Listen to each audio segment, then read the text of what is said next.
It's my baby Elle's voice. Every time naririnig niya yung hello, hello, hello ko, gusto niya na rin gayahin. Nakakatawa na, alala niya talaga. At another weekend na naman po for today's video. Pumunta ulit kami sa Dubai. Lumawas kami kasi may despedida para kay Ninang Ange. Syempre, dito kami dumiretso sa favorite mall namin sa Dubai. Ang Mall of the Emirates. Dito rin namin hinintay si Mark. Galing siya sa turo niya. Pagdating niya nga, dito talaga kami dumiretso sa may bilihan ng mga piano. Nakakatawa, na-appreciate talaga ni Elle itong piano.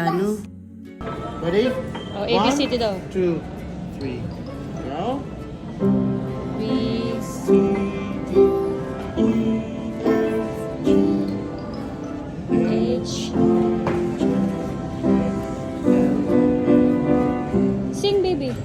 Q, R, S. Now, I'm gonna sing. Sing na. W,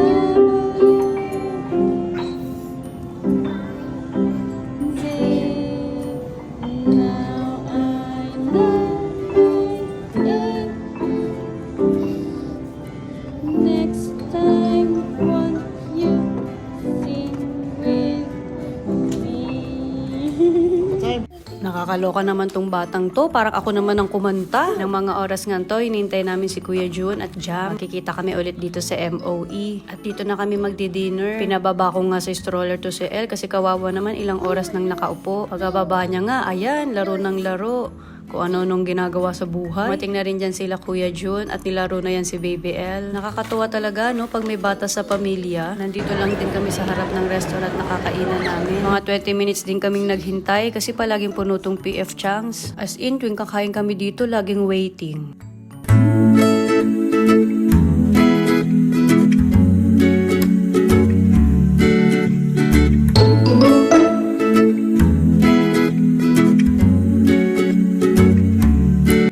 Tawa nga kami, si Elle nauna pang kumain.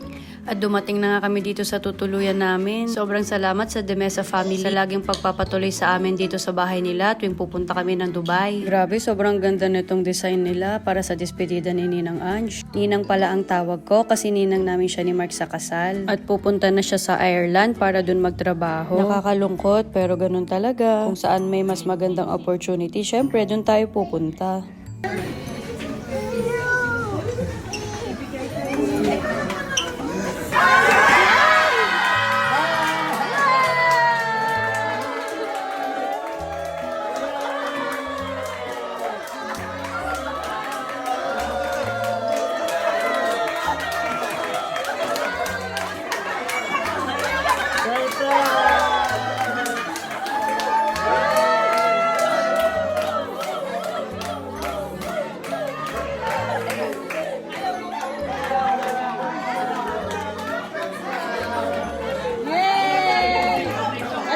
Ano yung ano?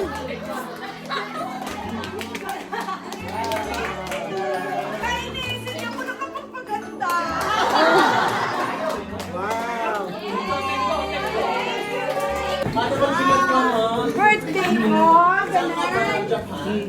Ayun pala si Jetta. Pang video-video lang tayo, pang clip-clip lang. Pagdating nga nila Ninang, nagkainan na rin kami. Itong bata to, gustong-gusto niya yung Shanghai. Sobrang sarap ba naman ng Shanghai na yan? At malutong pa. Habang busy nga sila dun sa sala, itong tatlong bata naglalaro lang dito sa park. Nakakatawa at nakahanap ng kalaro si Elle. O diba, kasing laki niya lang.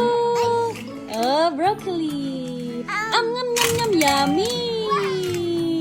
Uy, corn. Very good. Pasilip-silip lang ako kasi nga walang nag-aalaga kila Elle. Actually, tapos na ako magbigay ng message niyan. Wala lang akong video, nakakahiya kasi umiyak talaga ako. Ayoko kasi ng mga ganito, nalulungkot talaga ako. Saka mababaw yung luha ko sa mga ganitong mga iyakan. Grabe yung iyakan namin lahat dyan. Lahat kami nagbigay ng message kay Ninang Ange. Sobrang mamimiss namin talaga si Ninang. Kinabukasan, umuwi na rin kami sa Al-Ain. Hinatid kami ni Kuya Jun, Kuya ni Mark. Pag ganitong hinahatid kami ni Kuya sa bahay, sobrang napapasalamat talaga ako. Laking tipid din kasi sa amin, hindi na kami magka-car leave. Magkano rin kasi yung binabayad namin sa car leave. Kaya hindi talaga kami weekly pumupunta ng Dubai. Pagdating nga namin sa Al-Ain, dumiretso kami sa simbahan para mag-mass. At after din ng mass, umuwi kami sa bahay. Hanggang dito na lang. Bye!